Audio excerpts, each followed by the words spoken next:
The City of Lights played host to some very bright minds.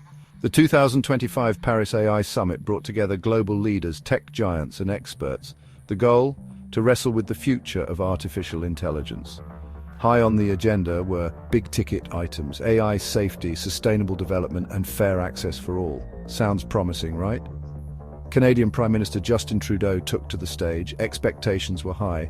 After all, Canada has been a hotbed for AI innovation, with pioneers like Yoshua Bengio, Geoffrey Hinton, and Richard Sutton calling it home. But what followed left many scratching their heads. Instead of diving into the nitty-gritty of AI regulation or the economic earthquake of job displacement, Trudeau veered off course. His pet issue, climate change, dominated his speech. Now, don't get me wrong, tackling the climate crisis is crucial, but was this the right time and place for a climate change sermon?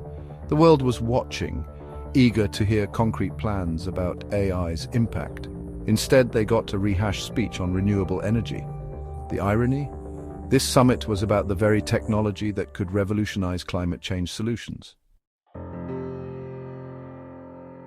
Trudeau's climate change detour felt like a bait and switch. Here's why. The world is grappling with AI's potential to disrupt industries, weaponize information, and reshape our lives as we know it.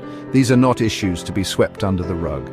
While Trudeau paid lip service to ethical AI, the meat of his speech was a call for sustainable energy to power AI development. He even went so far as to champion nuclear power as a green solution. Cue the confused looks. This wasn't just a missed opportunity, it was a misfire. By focusing on climate change, Trudeau managed to sidestep the elephant in the room: AI's immediate and potentially devastating impact on jobs, security, and global power dynamics. The timing couldn't have been worse.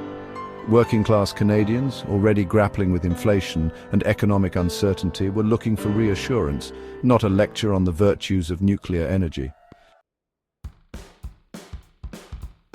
The disconnect between Trudeau's Paris performance and the reality back home was not lost on Canadians. Protests erupted as Trudeau landed in Paris, a visible reminder of the growing dissatisfaction with his leadership. Back home, Canadians were grappling with the rising cost of living, a housing crisis, and a sense that their concerns were being ignored. Trudeau's focus on the international stage, while seemingly oblivious to the struggles of everyday Canadians, only fueled the flames of discontent. The irony of Trudeau's concern about AI-driven misinformation was almost too rich. His own government had been accused of manipulating narratives and stifling dissenting voices.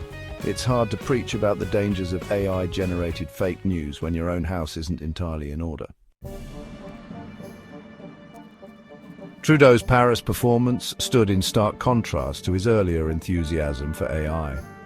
Back in 2018 and 2019, he was all about fostering a national AI strategy, investing in research and positioning Canada as a global leader. But somewhere along the way, the substance seemed to evaporate, replaced by grand pronouncements and photo ops. His 2025 Paris speech felt like a missed opportunity to translate those early ambitions into concrete action. This shift from collaboration to empty gestures has not gone unnoticed.